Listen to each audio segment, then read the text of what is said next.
Welcome to Smart Notebook Math Tools. Math Tools is an add-on to Smart Notebook software. All the new math tools you need are built right into the Smart Notebook.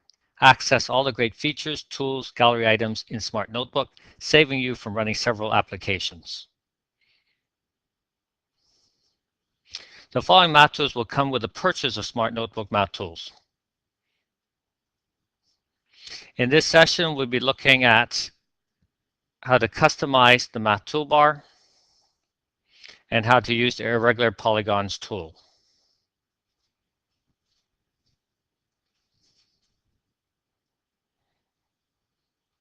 First, we'll look at how to customize the Math Toolbar. You have the primary toolbar, and now you have a secondary toolbar, which we can use for the math icons. Right-click on the primary toolbar to open up the control panel, or the customized toolbar panel. Here, we can start to select and move icons around. For example, we may move our selection tool into a position where it's more readily accessible. We might want to move our lines tool and maybe our shapes tool onto our secondary toolbar so that all our math tools are together. We might like to choose other icons like the Smart Keyboard or the Smart Recorder if that's the tools that you use often. And then finally, at the bottom of the customized toolbar panel, you will see that you can select to show the secondary toolbar or hide it. You can also auto hide the contextual toolbar, and in this case, I'm going to deselect that, as this is the way I like to customize my own toolbars.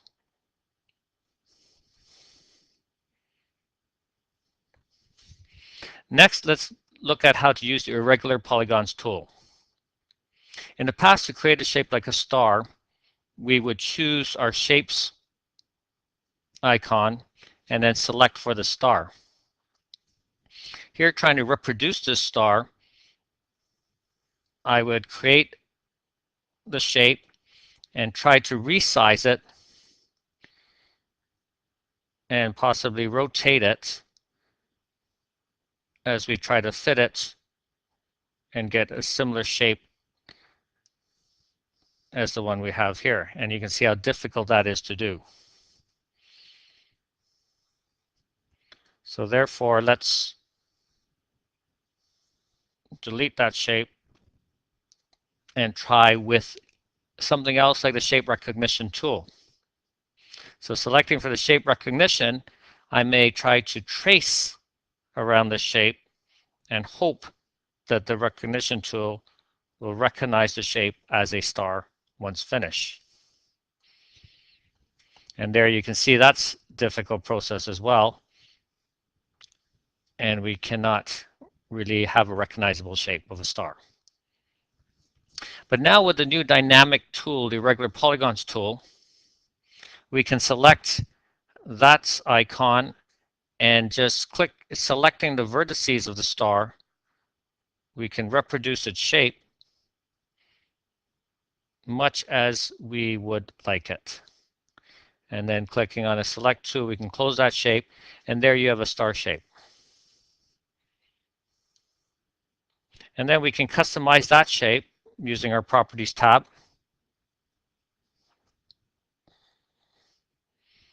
We can look at the fill effects, and if I use a gradient fill, I'll get it very close to the color of the star that I was trying to replicate.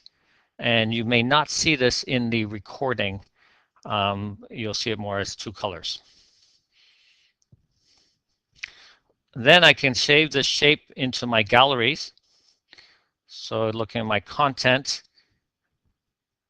I can just drag this shape in there, and so that I can save it. And you can see I've got two stars saved already.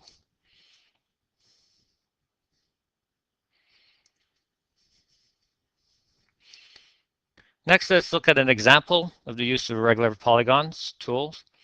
So here, pulling down the question for students to answer. I have a figure below that shows the dimensions of a cabin.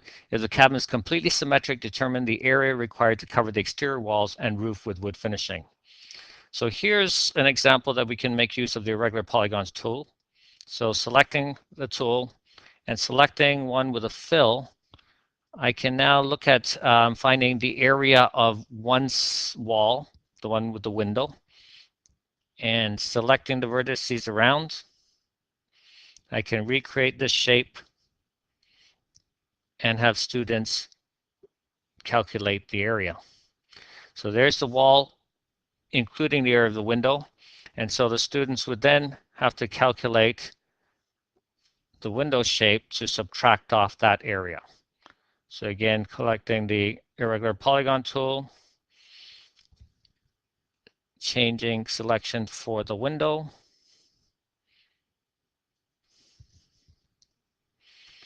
and then calculating that area.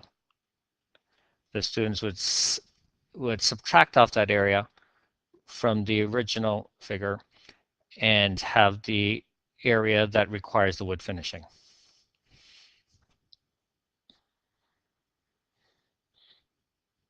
In the next session, we'll be looking at how to use shape manipulation and shape division.